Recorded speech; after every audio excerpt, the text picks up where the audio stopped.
बोले कोई बात नहीं, जा रहा है। सच कहा है कि अच्छी बात हमेशा कड़वी लगती है। अगर तुम नहीं मानती तो मरो, जैसी तुम्हारी इच्छा। हम तो समझा रहे थे, श्री सुखदेव इधर समझा रहे हैं राज में परिजन। नारद वहां से जब चले आते हैं, गिरिजा ने जब की बात ही नहीं मानी, इधर एक तारक नाम का राक्षस प्रकट हो गया, जो देवी देवताओं को सताने लगा, बड़ा उपद्रव करने लगा। अब देवी देवता बड़े घबराने लगे। बात सोचिए, अब ये तारक नाम का राक्षस कैसे मरेगा? अब ये जिंदा नहीं छोड़ेगा हैं? सभी देवी देवता ब्रह्मा जी के सामने पहुंच गए। जवाब दिया ब्रह्मा जी, अब ये तारक नाम का राक्षस हमें जीने नहीं देगा, इसका वध कैसे होगा? तो ब्रह्मा जी कहते, देखो देवताओं, अभी तो ये नहीं मरेगा। क्यों? क्या वो अमर तो नहीं है? इसे भगवान भोले बाबा का लड़का मारेगा। तो देवता कहने लगे, ब्रह्मा जी तो कोई दूसरा उपाय बताओ। क्यों? क्योंकि अभी भगवान भोले बाबा समाधि में है, पहले उनकी समाधि खुलवाएं, फिर शादी करवाएं, ताकि बाद को लड़का पैदा होगा तो देवता एक न बचे। अब भोले बाबा की समाधि कौन खोले? क्योंकि भगवान शिव शंकर की समाधि को खोलना कोई आसान काम नहीं होता। कौन समाधि खोले? सब पीछे को हटे चले गए। उसी समय कामदेव को बुला लिया और एक बात कही, भैया कामदेव तुम चले जाओ, भोले बाबा की समाधि भंग करके आओ। कैसे खोलनी है ये आपका काम है।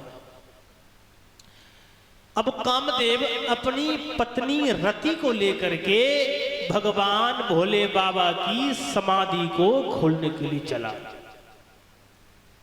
अपनी पत्नी को लेकर के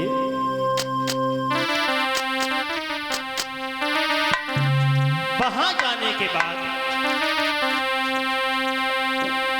उसने अपनी माया से अपनी माया जब दिखाई, बड़ा सुंदर उपवन खिला दिया कि चली सुहागन हर प्रविधि बयारी, काम क्रसान बड़ा बनहारी।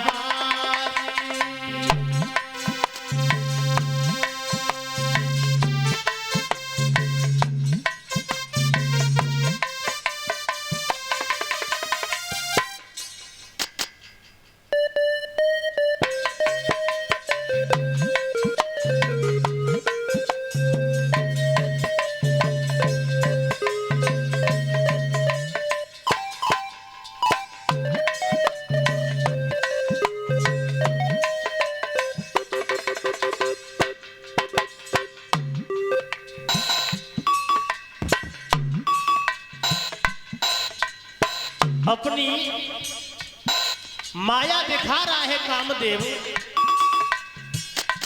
किसी भी तरह भोले बाबा की समाधि खुल जाए। तमाम कोशिश करता है भैया रविंद्र।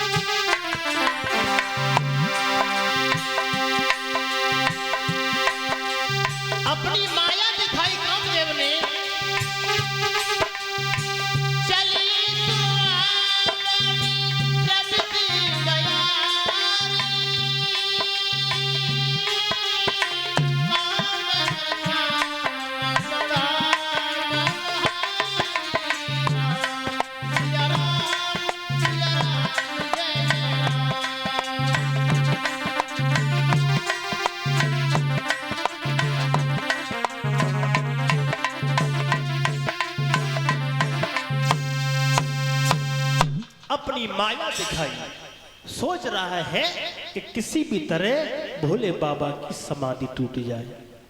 तमाम कोशिशें की, लेकिन भैया भोले बाबा की समाधि को नहीं खोल सका। हजारों कोस से भी।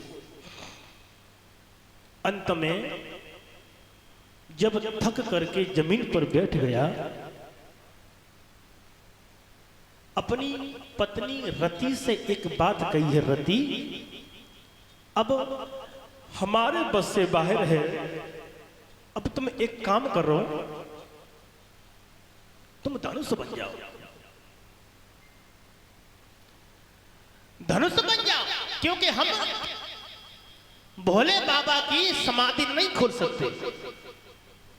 तो श्री सुखदेव समझाने लगे, हे राजन परीक्षित, रति वहां पर धनुष बनती है, और वही धनुष कामदेव ने जब अपने हाथ में लिया और जैसे ही उस धनुष के ऊपर वो बाण रखा,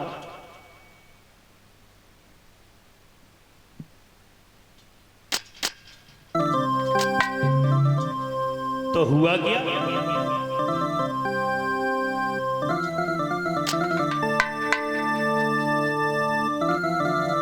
वहां तो उस पर रखा कुसुम बाण और मारा निशान त्रिपुरारी के।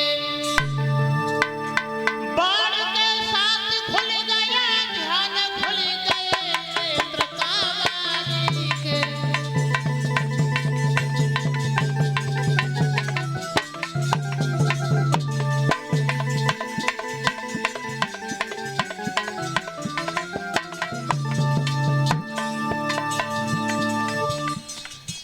जैसे ही वो धनुष कामदेव ने अपने हाथ में लिया और जैसे ही उस धनुष पर वो बाण रखा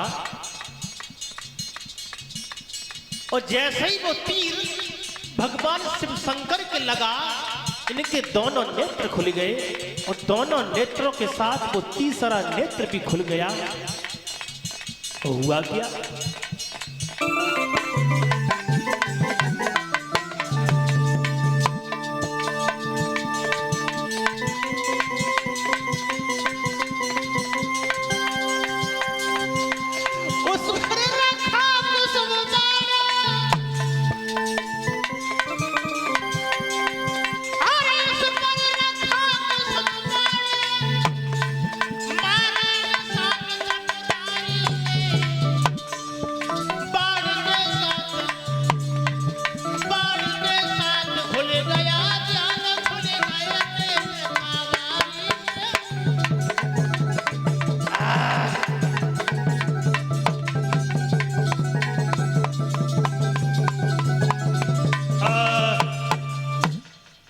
जैसे ही वो तीर भगवान शिव शंकर के लगा है, जिससे एक ज्वाला निकली और कामदेव जल करके भस्म हो गए।